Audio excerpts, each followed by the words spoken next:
Hello, James Moffat here.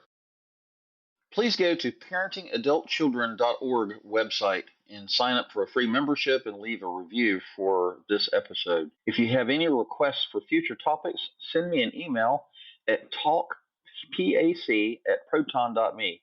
That's talkpac@proton.me. Please share this podcast with your friends and family. Now for today's guest interview.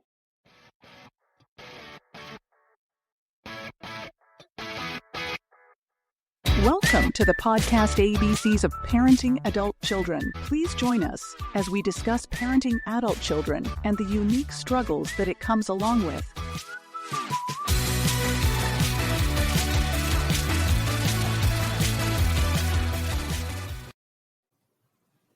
Hello and welcome to ABCs of Parenting Adult Children podcast. My name is James Moffat.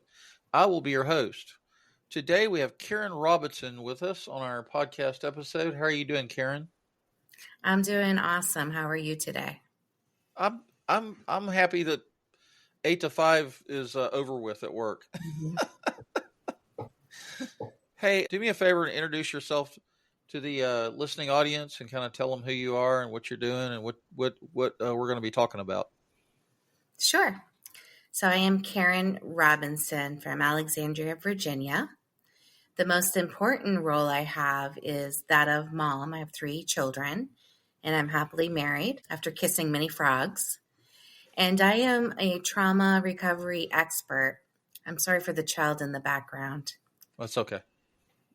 It's a low-key affair, right? Hello, child. Oh, she's fine. Just tell her to wave. She's home from college, so she's not used to the routine around here. Okay, anyway. So I am a trauma recovery expert, which means I specialize in trauma recovery and more specifically those with complex trauma. So I work a lot with veterans in our active duty. I also work with, women that have been in domestic violence situations or any sexual assaults. And I also have teenagers and a few families on my caseload as well. Oh, very good. Yeah, I think this is a first. That I haven't seen this. I haven't seen children in the background. It's not unusual for me, but again, she's home from college, and I did say I was going to be on a podcast. I told the family, but college students. I had one lady who had a barking dog in her lap. That was funny. So anyway, I'm going to read this little blurb from your bio. It says, Karen Robinson brings expertise in trauma recovery and empowerment, offering insights valuable for parents navigating adult children's complex challenges. The episode could explore the intersection of trauma recovery and effective parenting strategies, focusing on fostering growth and adaptability within family dynamics. So that's a mouthful.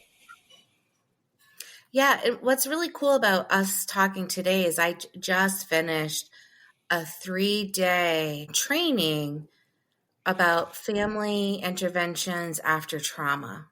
So this is looking at our military families and what's going on when mom or dad come back from combat and just how that can impact the family dynamic.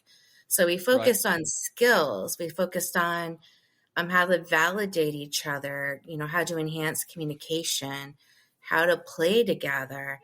And it was a 3-day training, and I really enjoyed it. That's awesome. So how did you get into this? Oh, well, I guess the easiest way to say that is I am a complex trauma survivor. I grew up in a dysfunctional family where my parents were uneducated. Most of my family, like my grandparents, didn't have much education. My parents didn't have much. My dad eventually got his GED, I think. Mom was a high school graduate. But none of them had higher education, and they had their own traumas and were not effective parents.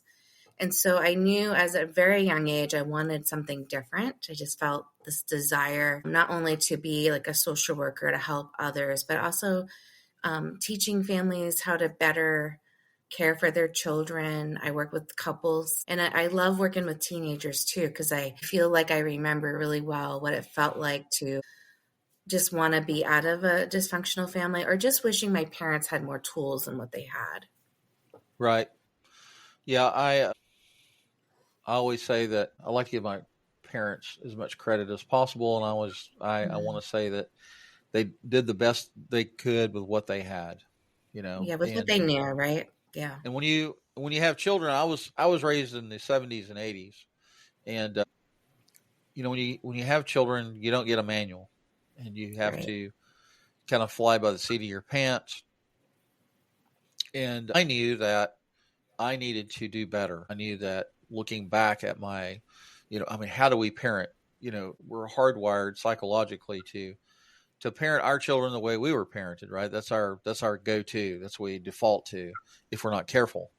And so I knew that, that my wife and I needed to do a better job, and I needed to not be as heavy-handed and not be, Yeah. as not be a raging alcoholic, or deal with anger better, and all of the above. And some days I did really well, and some days I defaulted back to what was ingrained in my mind. Yeah.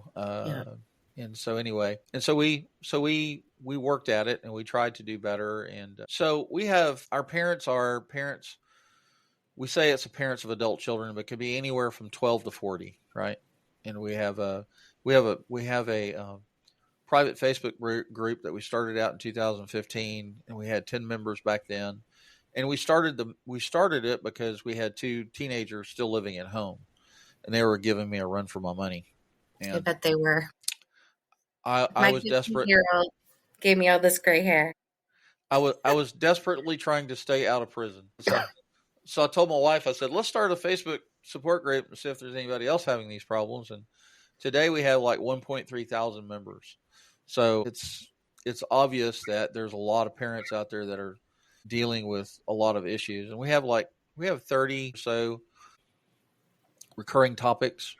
Trauma is one of them, failure to launch, boundaries, self-care, a whole bunch of them. I don't remember them all off the top of my head, but it seems like in every episode we wind up hitting 3 or 4 of them a lot, Right.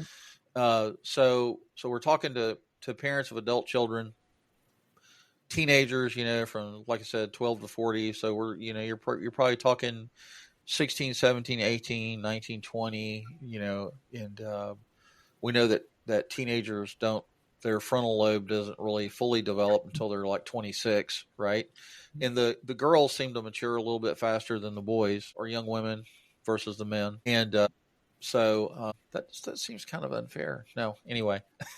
Well, it's a science, but the boys do catch up. It's a temporary thing. Well, I was a dumpster fire when I was younger, and I always say that. It's a miracle of God that I'm even sitting here talking. Yeah. I could have very easily wound up dead or in prison or worse. Or I don't think either one of those. There's anything worse than that. But anyhow, when you say help me define complex trauma, what does that mean? Oh, that's actually a really great question. Oh, and before that, the age range you said that your work is focused on is that ages between 12 and older adult children. My children fit exactly in there. I have a 12-year-old, a 15-year-old, and a 21-year-old. So yes, and their personalities are wildly different too. And you still have hair. I don't have a lot, and it's very, very gray. But you still have some. It's a miracle. Yes.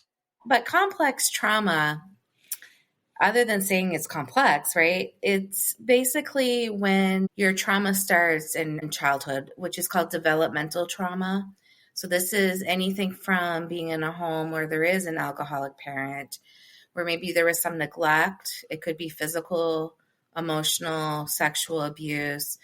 It could be like a medical trauma happened, or a major accident, or a fire in your neighborhood.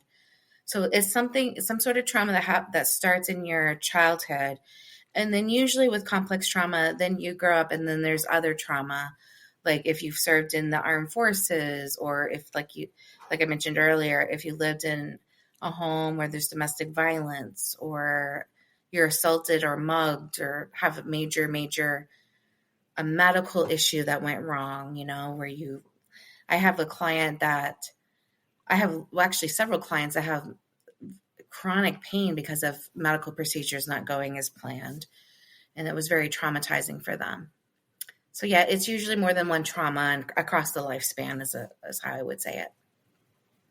So honestly speaking, I would imagine that there's very few people listening to this podcast that have not experienced some kind of trauma in their past, right? Either as a child, an adolescent, teenager, young adult, whatever.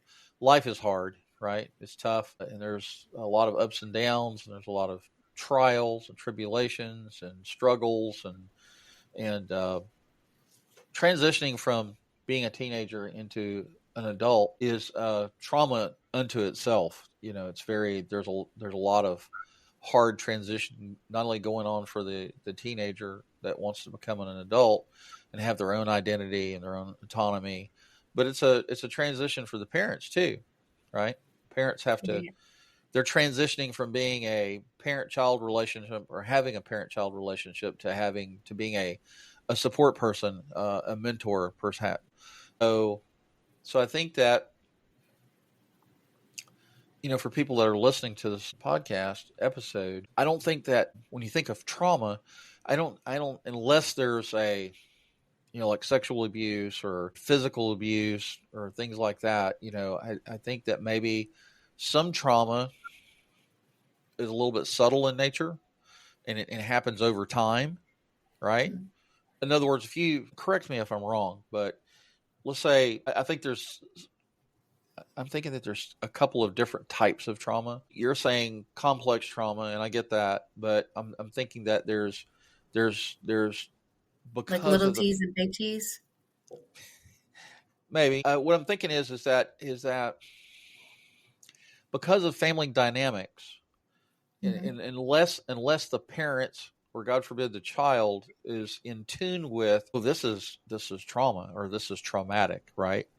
In other words, they don't really, the teenager or the young adult may not actually identify what, they may come face to face with it when they're like 20 or 18 or whatever and go, oh, wow, now I'm dealing with something that I didn't realize was even wrong. Right. Does that make sense? Now, it happens all the time. Yeah. So if there's a death in the family or there's a major car accident, somebody gets diagnosed with cancer, there are, it's kind of like talking about depression. There's clinical depression, right? And then there's depression that happens because of events in your life, situational depression, right? And that's kind of where I'm trying to go with this. So there's situational trauma. I'm just trying to wrap my head around this. There's situational trauma that happens because of bad behavior on the parent's part or because of alcoholism, drug addiction, or something like that, right? And then there's you can cut in at any point. Yeah, I just want to make sure I understand what you're saying first. Yeah. I'm just sitting here thinking that maybe that some trauma, unless you're a trauma counselor or a a therapist or whatever, a trained medical professional, it's not going to necessarily be that easy for somebody to put their finger on it, right? Yeah. I have clients. Well, I'll give an example. I had a client that was a complex trauma survivor, and I worked with her for a few years. And then I went to a new trainer. I'm like, oh, I want to try this thing I learned in training. So I had her list out all her traumas on a timeline. And I'm thinking at this point, I know most of them because we've been working together. And I'm not going to disclose what it is because it was a first time I've ever seen this type of trauma that happened, Sure. but it was significant. Considerable physical harm was done to her where she had, wounds from it. And when she wrote it on her timeline, she didn't think anything of it. And I said to her, this is pretty significant. Like, you didn't tell me about this. Do you know why you didn't share it with me? She's like, I don't know. I guess I didn't think much of it. All this other stuff was happening. Right. And then somebody else that has a different background, that would have been like crazy. Just this one thing that happened to her, like absolutely crazy. Yeah. So there, the thing about trauma is like because we all have different character traits and different personality, and we also have different supports. And that all matters when it comes to our coping. So there can be somebody that's had very little trauma, but they don't have the skills to cope with it. And so they can be really flooded with emotion and hard to function. And then there's other people that have had a ton of stuff happen and they're able to function better because they have like support systems. They've learned some coping skills. So sometimes it is really hard to tell, especially if I look at someone, like how much trauma they've had, because our coping is all different. Well, and probably depending on how long you've been dealing with a situation, sometimes I would imagine it becomes a norm, it becomes normal to them. And until they start to identify that as a problem and that trauma has happened.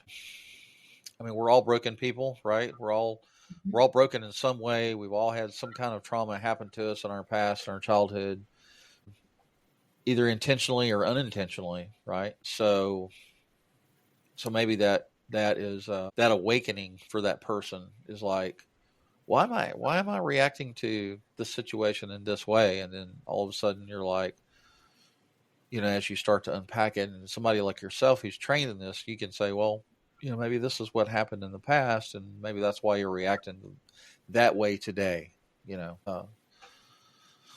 So that's good. Yeah, I think the most important thing, in my opinion, with trauma and the recovery and the healing is that I think it's really important to have hope. Right. That you can feel better, you can get better. There are lots of tools and resources out there now. You just got to ask for the help. Right. So I guess let me ask you a couple of these questions. How can unresolved trauma in parents affect adult children's lives? Stay with us. We'll be right back. Hello, and thank you for listening to this episode. I want to take the time to introduce my new sponsors who are helping to underwrite the cost of producing this podcast. The first sponsor is Michael Evan Blair, trauma specialist and author. You can visit his website at blaircounselingandcoaching.com. That's BLAIR, counselingandcoaching.com. His book is When in Doubt, Spin It Out. ISBN is 979-834-289-6122. You can find this book on Amazon. My second sponsor is Jonathan Nall. He is a book author, and the name of the book is Final Approach, a moving memoir about balancing life and caregiving with love, loss, and resilience. His website is finalapproachbook.com. Common spelling, finalapproachbook.com.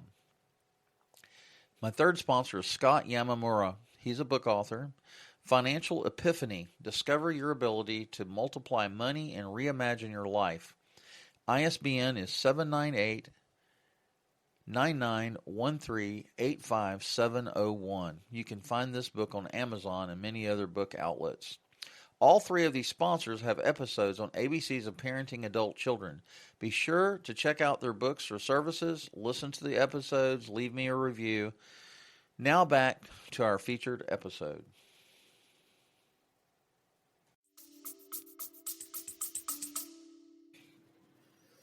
Well, I find it packs in two different ways. Some of us, we simply just do the opposite of what our parents did. Just intuitively knowing there's a better chance that going better, if we felt really hurt and wounded by our parenting. Or the other side of that, of course, is we repeat the same mistakes. And then that's what we call transgenerational trauma, when the trauma, keeps going.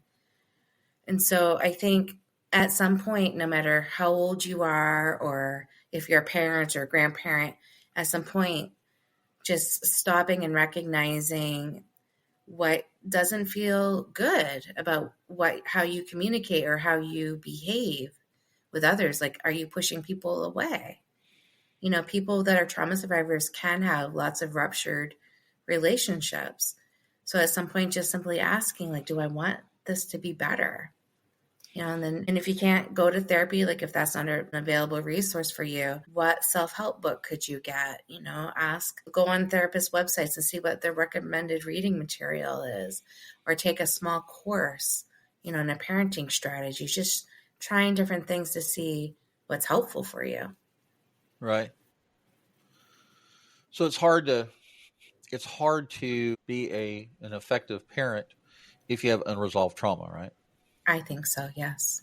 Yeah. So if you're broken in some way, that brokenness and that trauma is going to affect your ability to be, we talk a lot about emotional, what is it? Emotional maturity, Emotional intelligence. yes, that emotional intelligence. In emotional intelligence I think, is key in recognizing unresolved trauma, being in touch with who you are and what's gone on in the past, and being willing to, instead of depressing it or shoving it deep down inside and just trying to ignore it, allowing yourself to take some baby steps to get it resolved, right?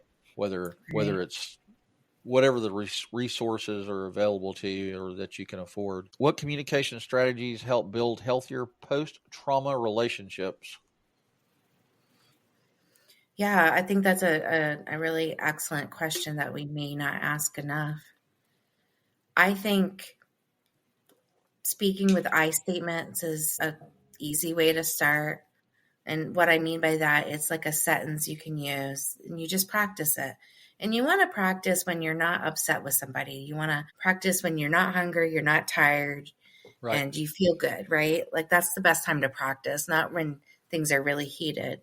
And so it's just simply saying, I feel upset when you blare the music because I can't study. I can't focus.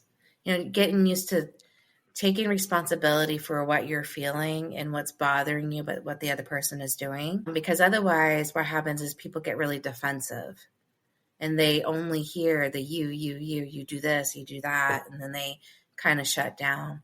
So the more of that we can use that I'm feeling this way, can you help me out with this, is a way. I think a really beautiful strategy I learned over the weekend is learning more about validating people, validating what they're saying, thinking, and feeling. You don't have to agree. So if my child feels like I'm being too strict, to validate how they're feeling, I don't have to agree with their viewpoint. I don't have to change my parenting. All I have to do is take the time to make sure they feel heard. Right. And that makes a big difference for relationships. People really want to feel heard. And what happens in communication, we get so caught up in what's the next thing that we're going to say to defend ourselves or make our point. We're not really listening carefully what the other person's saying. So if we just take that time to really deeply listen and also feed it back to them. Okay, this is what I think you said. And this Right. is why I think that you're feeling. Am I getting this right? That validation really goes a long way with building relationships or healing relationships. So there's a difference between passive listening and active listening, right? Yes. Active listening means that you're really listening to what the person's saying and trying to focus on what they're saying versus trying to think of your response. Right. Right. And I think you're right. People do want to be heard, and they want to be seen. They want to be recognized for, a person of value. Yep. How does community support influence recovery for parents and children? Well, I think things like community events, festivals and just different events where you're out with your community. Like I love, back in the old days, how they had like the 3-legged race. Mm-hmm. Like we don't see that much anymore. Like those old country fair things, Right. like doing things to play and community. Like one of my children is adopted, and every year in November, there's this big conference for adopted kids and their families. and the kids all get together and play, and the parents will learn. And then at the end, there's like a carnival where everybody's playing together, trying different things. Right. And it's a lot of fun, and it builds that community. So to me, I think like learning together, offering each other support, and then really playing together. Right. That's good. Can you share effective boundary setting methods post-trauma recovery? Yeah, so boundaries can be set in many different areas of our lives. It can be our physical boundaries, like how much space that we need after trauma. It also can be emotionally, right? And so it's really important to take that time to get to know yourself and what you need. I've done these experiments, not experiments, but activities is a better word, where I'll take masking tape to the floor in our group room and make different shapes and different sizes of the shapes. And then the group participants will walk in and pick where to stand. And then you can see like who needs a lot of space, who needs very little space, who needs to have their back against the wall, who's in the center of the room doesn't mind being, having that attention on them or needs that attention on them, so that's physical space, just being really aware, like how close can someone get to you before it's like, and being able to communicate that to them. And it's just easy to say it in a way that it doesn't have to be offensive. So it's something like, excuse me, you're a little too close. I just simply need a little more physical space. It's me. It's not you. This is my need. Okay. Right. And it might be because they may not have that boundary, or don't need a lot of space. Like we're all kind of different with that. And then emotionally setting boundaries is, learning that word no. When people ask you for things or your time or your money, and if it's hard for you to say no, like getting in front of that mirror and practicing, because you're not doing yourself a favor if you always say yes to people, because when an opportunity comes around that you really want to say yes to, you're all booked up. Or if someone says, hey, do you want to go on this trip with me? Well, no, because I gave all my money away because I didn't have that boundary. Right.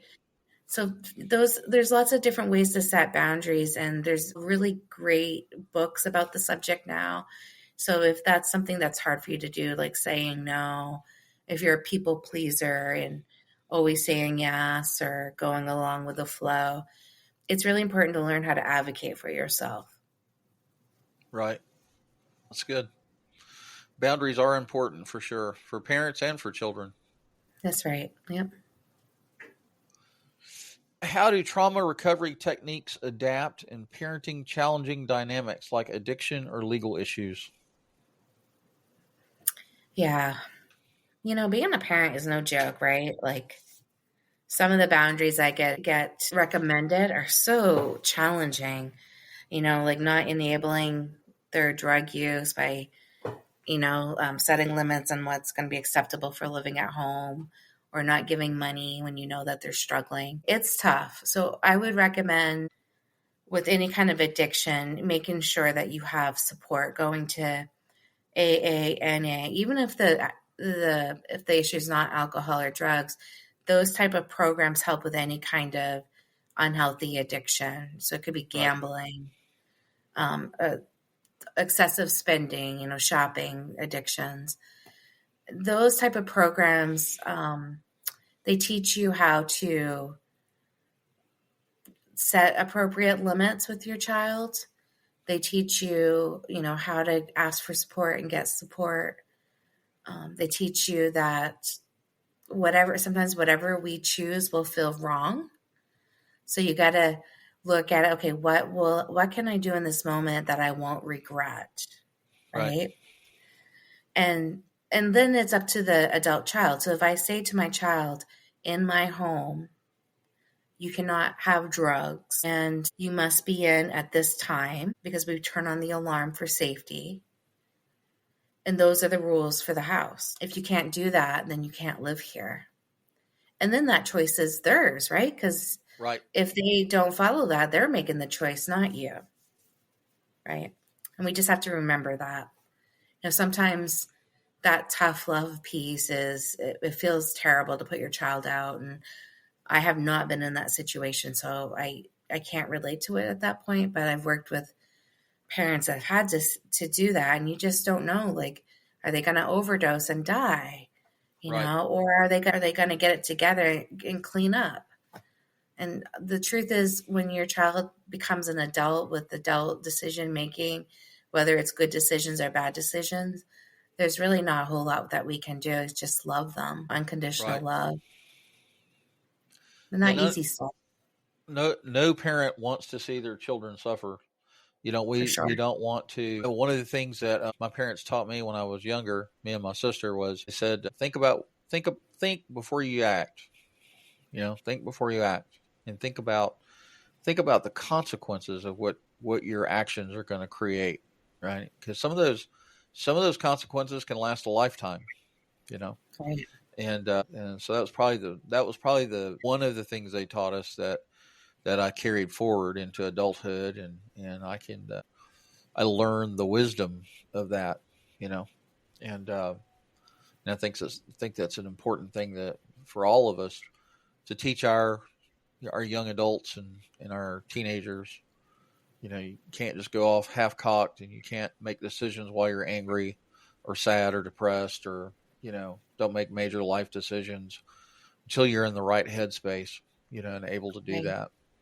And as parents, we want to be, especially with adult children, we hope to have a good enough relationship with them that they'll come back to us, that they'll come to us and share what's going on in their lives, and allow us just to we can't necessarily fix the situation, and we shouldn't, but we can let them bounce things off of us, and then at that point we can say, then you can be transparent and say, when I was your age, I was a dumpster fire, and the reason I was a dumpster fire is because I was making stupid mistakes. I was doing silly stuff that I shouldn't have done, and these are the consequences that I had to live through, right? Like you got to Right. learn how to budget your money. We got to teach our kids how to tell the difference between wants and needs, right? Yeah. You need to pay the light bill so the electricity will stay on. You need to pay your car payment so you can continue to drive it. You need to pay your rent so you don't get kicked out on the curb. Just the basics of life. Anyway, that's good stuff. So now I want to give you 5 minutes for an elevator speech. Uh-oh. What would you tell the listening parents that have adult children, and that either the children or themselves or both are working through or need to work through, unresolved trauma? Okay. Well, I think one of the things I always find helpful to hear as a survivor myself is that trauma can impact every single area of your life. So if you feel messy in some way, like sometimes it might feel like you can't get yourself together, or something feels really hard, it's hard to focus at times, your sleep could be off, your appetite, your decision making can be off at times. And just learning how to have more grace for yourself, some more self compassion is really important. And know that even though trauma can impact all those areas of your life, healing is possible and happens every day. There's lots of different healing modalities. So if one thing doesn't work for you, you can try another. I think it's really important to find a therapist that isn't just trauma informed, but actually trauma competent. If you yourself have gone through a lot of trauma, or your child has, finding a trauma competent therapist or a coach that has that therapeutic background can really kind of guide you. They can say, oh, for this wound in your life, there's this option or this option, or there's this option. So if you don't like the first thing that we try, there are other options. You're not stuck, not going to force this down your throat, because Right. not every modality is a good fit for people. I also think it's important that as you're working on healing a trauma, that you're also working on elevating your self-care, your deeper self-care habits, which is really learning things that are very soothing and nurturing for your soul. Things like meditation, things like developing some sort of prayer life or spiritual walk, doing like small, slow, gentle walks to get that rhythm and learning how to have better nutrition in your life. And these deeper healing practices, the other big one is like the journal writing, anything that you've kept hidden inside, getting that darkness into the light, getting it on paper. And just know you're not responsible for what's happened to you, but you are responsible for healing, especially if that trauma you've experienced is impacting all those around you. You are responsible for your healing because nobody else can heal for you. Right. I don't know how long that was, but that's, I think, my main message. Oh, I think that was awesome. Thank I you. did that to somebody the other day, and they spent 90 seconds, and I was like, "Whoa, you summarized that pretty good." Yeah, my subject is a little more complex. Yeah. Yeah. So I want to kind of backtrack a little bit. You said something about the different type of therapist or the different type of trauma therapies. Mm-hmm. Can you illuminate on that a little bit? Yeah. And so a lot of times you'll see people say that they're trauma informed. And Right. that just means maybe they had a class or two or they went to a Okay. workshop. And so it's okay if your dentist says they're trauma informed. All that means is they're not going to be a jerk to you. They're going to offer you some glasses to cover your eyes, maybe a blanket to soothe you. They're going to check on you to see if you're okay. Just more gentle and kind. That Okay. just trauma informed. That's knowing that you might get easily anxious, right? Right. A trauma competent, so your dentist doesn't need to be trauma competent, but your therapist, if you have a Right. lot of trauma, really should be. And what that means is having those more advanced certifications. And Oh, so okay. all the evidence-based trauma recoveries, I have all those certifications. So I'm a true expert in the field. And so if someone with trauma comes to me, I feel confident that I'm going to be able to give them appropriate treatment. Even if we have to try a couple of things, I feel That's like that's normal because we're not cookies, right? So if you do a sure. cookie cutter approach on everybody, it's just not going to work. And some therapists unfortunately do that. I got you. So that doesn't trauma competent doesn't necessarily mean that you're drawing from personal experience, even though that can aid, right? That can provide you with a foundation of empathy, right? Like Yeah, like just as long as that therapist has done their work, done right, their own right, therapy and right, stuff. right, right, right. You obviously you don't want a therapist that's has unresolved trauma themselves and try to fix the other person when they don't know what they're talking about. Yeah, the competent means you've done your work. You could still be healing because it can be a long journey, but you want to be further along in the journey enough to be an excellent resource for your client. Got you. I got you. Very good stuff.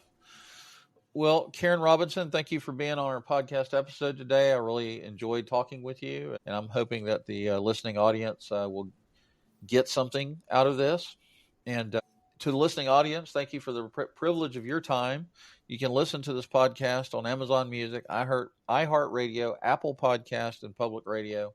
I also that's all audio only, and then I upload the video podcast to Rumble, just like it sounds. Rumble, Rumble. It's actually a alternative. It's a conservative alternative to YouTube. Hmm. So you can go to our website, parentingadultchildren.org. That's parentingadultchildren.org. And there you can see my contact information. You can leave me an email. You can leave me a voicemail. There's the upcoming show schedule is on there. If you look in the blog post, you'll see I'll like I just put up the March and April episodes that are coming up. And there's also a place for you to leave a review. If you're on the Apple Podcast listening to these episodes, just leave a review there. You can leave one on Apple Podcast, or you can come to my website and leave one as well, because I like for people to leave reviews because it'll entice other people to listen as well. I release a new episode every Friday morning at 8 a.m., so be sure to stay tuned. And I'll just say I'm glad you're here. I want my desire or my vision or my hope is that parents of adult children can find hope and restoration, and that families can be healthy families, and that they can move forward and work through some of these traumas and find some success with that. So thank you for listening, and we'll talk to y'all later. Bye-bye. Bye-bye.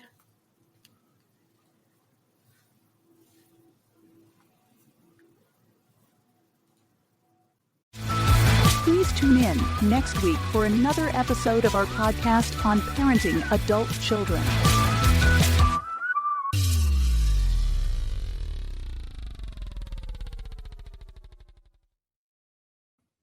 If you are the parent, mentor, friend, or relative of a young adult in recovery, please listen closely for about 90 seconds. I have some very important information for you. The current treatment system has become a revolving door, relapse-ridden mess with well under a 20% success rate. It doesn't matter who's measuring it. My name is Richard Jones, and I have spent the better part of my 38-year career working with the families of young adults in recovery. Now, I am talking about young adults, 17 to 25, with substance abuse issues or trouble with the law.